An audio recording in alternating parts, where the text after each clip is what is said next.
새번역 사도신경으로 신앙 고백하겠습니다. 저는 전능하신 아버지 하나님 천지의 창조주를 믿습니다. 저는 그분의 유일하신 아들 우리 주 예수 그리스도를 믿습니다. 그분은 성령으로 잉태되어 동정녀 마리아에게서 나시고 본디오 빌라도에게 고난을 받아 십자가에 못 박혀 죽으시고 장사된 지 사흘 만에 죽은 자 가운데서 다시 살아나셨으며 하늘에 오르시어 전능하신 아버지 하나님 우편에 앉아 계시다가 거기로부터 살아있는 자와 죽은 자를 심판하러 오십니다. 저는 성령을 믿으며 거룩한 공교회와 성도의 교제와 죄를 용서받는 것과 몸의 부활과 영생을 믿습니다. 아멘. 거룩하신 아버지 하나님 감사합니다. 간밤에도 편히 쉬게 하여 주시고 새벽에 기도하는 자리에 불러주시니 감사합니다. 이 시간 저희들이 마음 중심으로 주님을 경외하게 하여 주시옵소서. 예수님 이름으로 기도드리옵나이다. 아멘. 찬송가 310장입니다. 찬송가 310장입니다.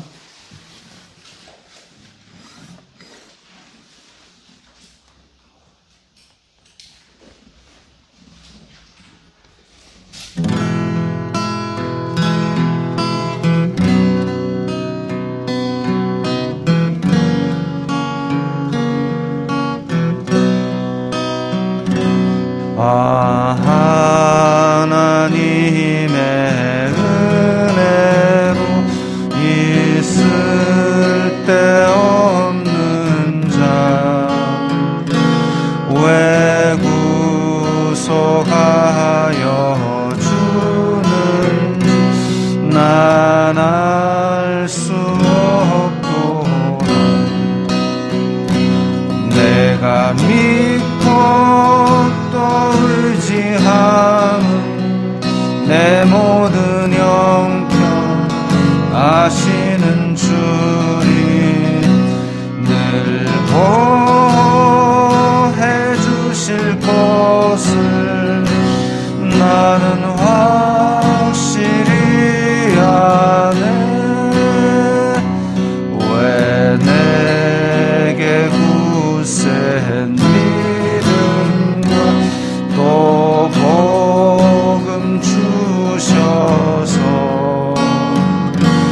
내 마음이 항상 편한지 난 알 수 없도다. 내가 믿고 또 의지함은 내 모든 형편 아시는 주님 늘 보호해 주실 것을 나는 확실히 아네. 왜 내게 성령 주셔서 내 마음 감동해. 주 예수 믿게 하는지 난 알 수 없도다.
오늘 말씀은 디모데후서 2장 20절부터입니다.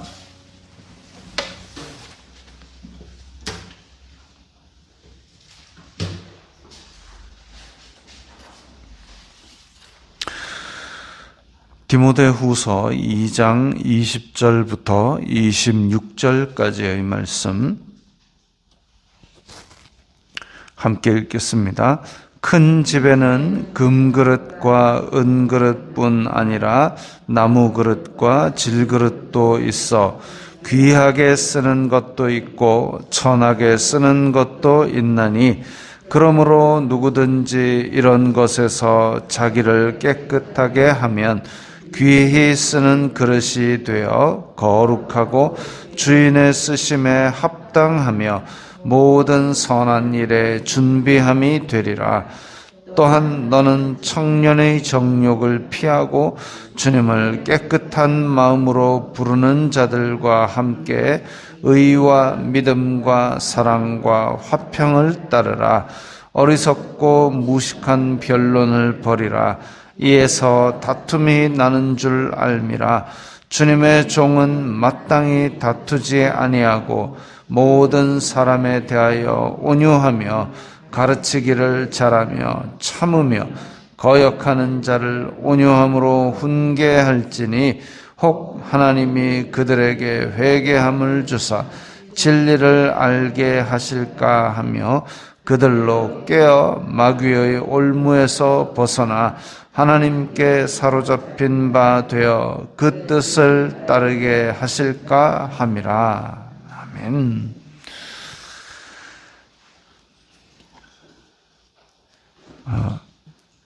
사도 바울은 하나님께 쓰임을 받는 기준이 모양이나 재질, 즉 사람의 흔히 말하는 스펙, 학력, 외모 이런 것에 있지 않고 깨끗함에 있음을 이야기하고 있습니다. 그 사람이 얼마나 깨끗한가, 거룩이 능력이라는 말이 있죠. 그 사람이 거룩하고 경건한 것이 곧 하나님께 하나라도 더 많이 쓰임받을 수 있는 기준이 된다는 것입니다. 키가 크거나 학력이거나 이런 것들은 하나님께서 부수적으로 사용할 수 있는 도구는 될 수 있지만 그것이 하나님이 그 사람을 얼마나 많이 쓰는가, 그것은 되지 않는 것이죠. 출애굽기에 나오는 모세는 하나님을 대면하여 아는 자라 그랬습니다. 하나님을 대면하여 아는 자. 그런데 그 모세의 그릇을 하나님께서 깨끗하게 하시고 사용하셨던 것이, 그리고 또 예언자에게, 선지자에게 하나님께서 말씀을 주실 때에 주여 저는 더러운 사람입니다 하였을 때 환상 중에 천사가 제단 숯불을 입에 가져다 대고 이제 너는 깨끗하여졌으니 하나님의 말씀을 전하여라 하는 것처럼 하나님께서 사람을 사용하시는 가장 중요한 기준은 깨끗함이죠. 그래서 큰 집에는 금그릇과 은그릇뿐 아니라 나무그릇과 질그릇도 있어 모양새나 재질은 다양합니다. 그런데 그릇은 기본적으로 뭐에 쓰는 겁니까? 음식을 담아서 먹거나 음식을 담아서 내어주는 것이 그릇의 용도지요. 그런데 금그릇이라 해서 아주 귀한 것이고 은그릇이라 해서 좀 못한 것이고 그런 것 아닙니다. 음식이 무엇이 담겨 있느냐가 그 그릇을 결정하는 겁니다. 금그릇이라도 그 안에 더러운 것이 담겨 있으면 그것은 손님한테 내어줄 수 없는 것이고, 질그릇이라 할지라도 그 안에 아주 귀한 음식이 들어있으면 그것은 귀한 요리가 되는 것입니다. 그런 것처럼 우리 또한 우리의 그릇을 깨끗하게 만드는 것이 곧 귀히 쓰임받는 길임을 우리는 기억해야 할 것입니다. 그러면 귀히 쓰이는 그릇이 되려면 어떻게 해야 되느냐? 21절에 누구든지 이런 것에서 자기를 깨끗하게 하면 이런 것이 무엇이냐면 앞에서 쭉 언급되어 있는 거짓 교사들의 가르침, 망령되고 허탄한 일, 혹은 그 가르침 가운데서 논쟁을 불러일으킬 만한 사람의 어떤 철학과, 그리고 그러니까 헬라 철학과 유대의 율법주의와 이런 혼합되어 있는 엉뚱한 가르침들, 이런 것들이 바로 이런 것입니다. 자기를 더럽히는 것이죠. 그런데 그런 거짓 교사들의 망령되고 허탄한 말들, 가르침들, 거기서부터 자기를 깨끗하게 하면, 즉 성경이 말씀하시는 예수 그리스도로부터 사도 바울에게 이어진 사도들의 가르침에서 이어진 우리의 예수 그리스도의 복음, 그것만을 우리가 순수하게 따르게 된다면 귀히 쓰는 그릇이 되어 거룩하고 주인의 쓰심에 합당하게 될 것이다. 합당이라는 말도 우리가 꼭 기억을 해야 되는 것이, 나사가 아무리 볼트, 너트가 아무리 깨끗하고 아무리 거기 뭐 금으로 됐든 은으로 됐든 상관없습니다. 볼트, 너트는 이게 나사 구멍에 맞아야 쓰이는 것이죠. 그게 합당한 겁니다. 아무리 금으로 됐고 아무리 뭐 1000분의 1mm도 틀리지 않는 레이저 가공을 해도 나사 구멍에 맞지 않으면 그 나사는 쓸 필요가 없습니다. 두 개의 철판을 연결해야 되는데 구멍이 이렇게 1cm 크기로 났는데 나사는 5mm다. 그러면 나사를 꼽으면 나사가 훅 떨어져 버립니다. 나사 꼽을 필요가 없어요. 나사가 2cm다. 구멍에 들어가질 않아요. 이게 합당하지 않은 겁니다. 합당한 것은 그 1cm 구멍 안에 들어가서 두 개의 철판을 딱 조여줄 수 있는 볼트 너트, 이게 쓰임에 합당한 것이죠. 그래서 예수님께서 베드로에게 너 성가대 지휘할 줄 아니? 너 대학 나왔니? 너 운전면허 있니? 이런 거 묻지 않았습니다. 내가 나를 사랑하느냐 물으셨죠. 예수 그리스도를 사랑하는 마음으로, 그리고 이런 더러운 가르침들로부터 나를 떼어놓는 것, 이것이 바로 귀하게 쓰임받고 주인의 쓰심에 합당하게 쓰임받는 방법입니다. 그리고 22절에 또한 너는 청년의 정욕을 피하라 그랬습니다. 디모데는 젊은 지도자이지요. 그게 정욕이라 그러면 우리가 흔히 잘못된 육체의 욕심, 뭐 이렇게 생각할 수 있습니다. 그리고 많은 사람이 그것 때문에 무너졌지요. 그런데 앞에 청년의 정욕, 다른 성경에서 다른 부분에는 그냥 정욕이라고 되어 있는데 청년의 정욕이다라고 했으면 청년의 정욕은 도대체 무엇이냐? 그 앞에서 지금 쭉 거짓 교사들의 잘못된 가르침에 대해서 굳이 애써 논쟁하려 하지 말고 하나님의 말씀을 바르게 분별하는데 최선을 다해라, 이런 맥락에서 봤을 때는 청년의 정욕이다 그러면 젊은 사람이 가질 수 있는 어떤 욕망, 바램, 거기에서는 특히나 권력욕, 내가 내 따르는 무리를 잔뜩 늘려가지고 내가 힘을 가져야지, 혹은 내가 논쟁을 해서 이겨버려야지, 그런 마음들도 있을 것입니다. 청년의 정욕. 그래서 권력이나 조급함이나 논쟁에서 이기고자 하는 그런 마음, 물론 디모데가 바울에게 배웠으니까 뭐 논쟁해서 이길 수 있겠죠. 그러나 그런 것들은 피하라 이겁니다. 그거 이겨가지고 뭐 할래? 피하라. 그래, 따르는 무리 많아가지고 뭐 할래? 피하라. 단지 하나님께서 기뻐하시는 그것만을 따라가는 것이 네가 할 일이지, 그거 이겨가지고 뭐 할래? 그 사람 많이 따르게 해가지고 뭐 할래?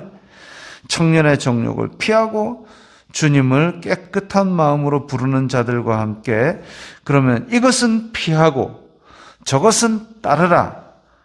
뭘 따르느냐? 의와 믿음과 사랑과 화평을 따르라. 이거 우리가 성경을 읽거나 교회를 조금만 다녀도 상식적으로 믿음과 사랑과 화평 이런 것들은 다 원하는 것들이죠. 교회를 안 다니는 사람들도 이게 좋은 줄 다 압니다. 그래서 이런 것들이 다시 강조되는 것은 뭐냐 하면 거짓되고 허탄하고 망령된 그런 가르침을 따르는 사람하고 다투다 보면 우리 마음속에 의와 믿음과 사랑과 화평이 깨어진다는 거죠. 우리가 따라야 될 길을 가지 않고 길가에 떨어진 돈을 주우려 하거나 아니면은 길가에 핀 꽃이 예쁘다고 하고 앉아 있으면 우리 목적지에 갈 수가 없는 겁니다. 우리는 가야 될 길이 있고 그 길을 달려나가는 것만이 우리의 사명이죠. 23절에 다시 한번 강조합니다. 어리석고 무식한 변론을 버리라. 이에서 다툼이 나는 줄 알미라.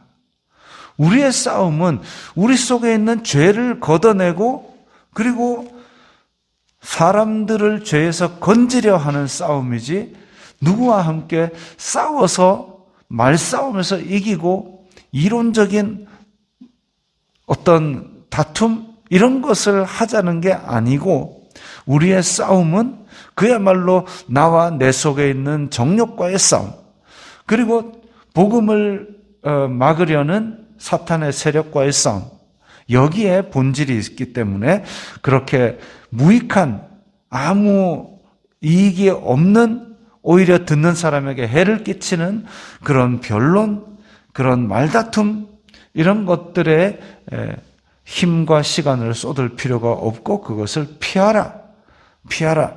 오직 우리가 가야 될 길 그것이 무엇인지를 본질을 생각해야 합니다. 24절부터 보면 주님의 종은 마땅히 다투지 아니하고 모든 사람에 대하여 온유하고 가르치기를 잘하며 참으며 이런 것들이 이제 하나님의 사명을 맡은 자들이 추구해야 될 방향이죠. 그래서 앞에서도 나왔듯이 하나님 앞에서 흠 없는 사람 그리고 대적들에게 공격할 수 있는 빌미를 제공하지 않는 것 그것이 우리가 생각해야 될 일입니다. 아는 분이 택시기사를 하고 있는데 고민을 하는 거예요. 택시기사를 하는데 지금 한국 교회가 욕을 많이 먹고 있지 않습니까? 그래가지고 택시기사를 하다 보면 손님 중에 또 그런 얘기를 하는 사람들이 있겠죠. 교회에 대해서 욕을 하는 사람들이 있겠죠. 그런데 우리가 그냥 이렇게 막 농담이라든지 아니면 이렇게 말다툼이 벌어졌을 때 아유 니는 나쁜 놈이야 그냥 들어 넘길 수 있어요. 근데 아이고 너 그 부모가 뭘 가르쳤길래 그 모양이냐 이러면 이렇게 됩니다. 아무리 동네에서 그야말로 건달 양아치를 하더라도 부모 욕을 하면 그냥 이렇게 진지하게 받아들이고 아무리 동네에서 나쁜 놈이라고 내놓은 사람이라 할지라도 그 사람에게 부모 욕을 하면 그 사람은 짱돌을 들고 달려들 겁니다. 그런데 하물며 우리는 하늘 아버지라고 우리가 섬기면서도 그 욕을 먹게 하는 그런 존재가 되어서야 되겠냐 이거죠. 우리의 아버지를 우리가 욕먹이는 존재가 되어서는 안 되겠다. 그리고 또 그 택시기사분이 고민하는 것이 있었습니다. 뭐냐면 말씀 묵상을 진지하게 좀 10분이고 20분이고 하는 것은 매일 그렇게 하지를 못하는데 하루는 자기가 자기 회사에 있는 사람 딸내미 결혼식을 한다 그래가지고 부조를 5만 원 해야 되나 10만 원 해야 되나 그걸 반나절 내내 고민하고 있었다는 거예요.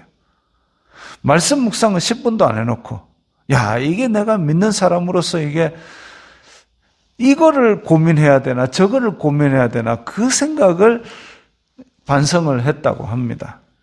우리가 그렇죠. 대적들에게 빌미를 줄 수 있는 그런 부분들을 우리가 다시 한번 생각하고 그야말로 어리석고 무식한 변론을 벌이고 내가 가야 될 의와 믿음과 사랑과 화평을 따르는 그런 고민들을 진지하게 하고 그로 말미암아 우리가 우리의 일상생활 속에서 하나님 아버지께 영광을 돌리는 그런 생활을 해야 되겠습니다. 기도하겠습니다. 거룩하신 아버지 하나님 감사합니다. 저희들의 마음 가운데 주님의 말씀으로 주님의 말씀에 대한 진지한 고민으로서 우리가 하나님께서 귀히 쓰시는 깨끗한 그릇이 되게 하여 주시옵소서. 예수님 이름으로 기도드리옵나이다. 아멘.